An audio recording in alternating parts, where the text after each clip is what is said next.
Managing Risks and Risk Assessment at Your Tattoo Studio. A Simple Guide by Johann. Scope.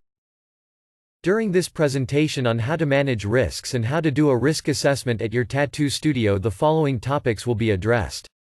Overview. Steps needed to manage risk. Risk assessment and risk assessment templates. As an employer, you're required by law to protect your employees, and others, from harm. Under the Occupational Health and Safety Act 85 of 1993. The main objective of the Act could be described as a proactive attempt by government to prevent and avoid work-related injuries and illness. The Act governs the health and safety for the diverse industry of South Africa. It regulates and controls health and safety in all organizations, from a normal office environment to more hazardous environments like industrial plants and construction sites. In terms of the Occupational Health and Safety Act, the following is the minimum required from you. Identify what could cause injury or illness in your tattoo studio. These are called hazards. Decide how likely it is that someone could be harmed in your tattoo studio and how serious it could be. Take action to eliminate the hazard in your tattoo studio, or if this isn't possible, control the risk. Assessing the risk is just one part of the overall process used to control the risks in your tattoo studio. Risk management is a step-by-step process for controlling health and safety risks caused by hazards in the workplace. The steps in performing this assessment include: identify hazards, assess the risks, control the risks, record your findings, review the controls. Look around your tattoo studio and think about what may cause harm. These are called hazards. Think about how artists, staff and work and how and equipment are used. What chemicals and substances are used? What safe or unsafe work practices exist? The general condition of your tattoo studio premises.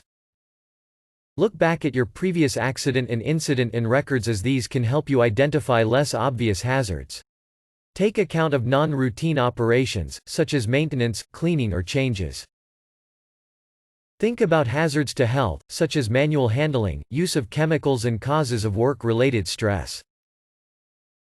For each hazard, think about how employees, contractors, visitors or members of the public might be harmed.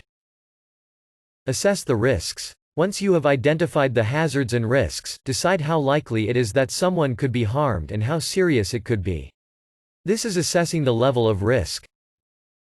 Decide on the following: who might be harmed and how. What you're already doing to control the risks.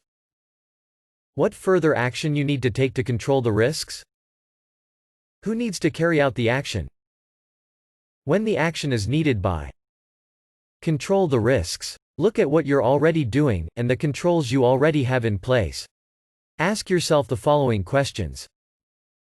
Can I get rid of the hazard altogether? If not, how can I control the risk so that harm is unlikely or minimized? If you need further controls, you may consider the following. Redesigning the task at hand and implement safety protocols. Consider replacing the materials, equipment or processes.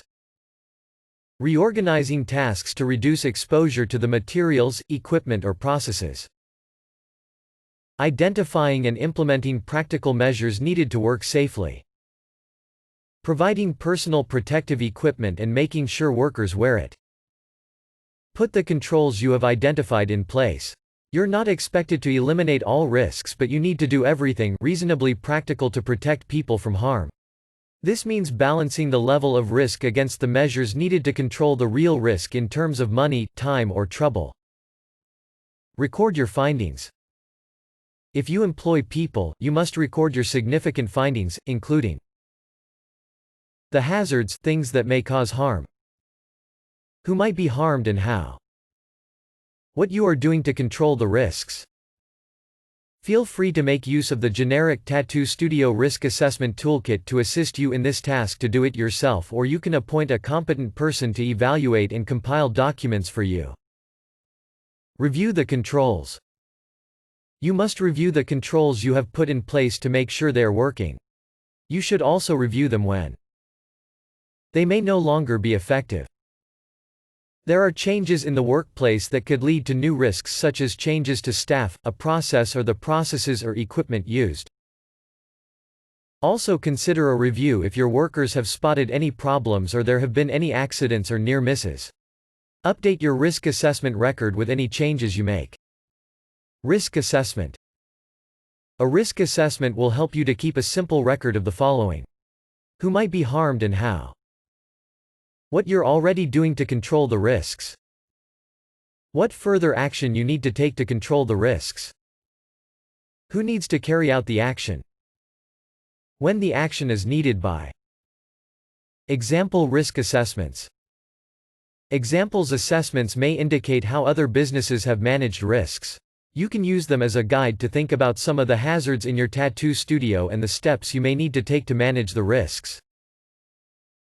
Do not just copy an example and put your company name to it, as that would not satisfy the law and would not protect your employees. You must think about the specific hazards and controls your tattoo studio needs. The Department of Employment and Labor (DOL) issued the COVID-19 Directive on Health and Safety in the Workplace on 28 April 2020, stipulating measures that must be taken by employers to protect the health and safety of workers and members of the public entering their workplace or exposed to their working activities.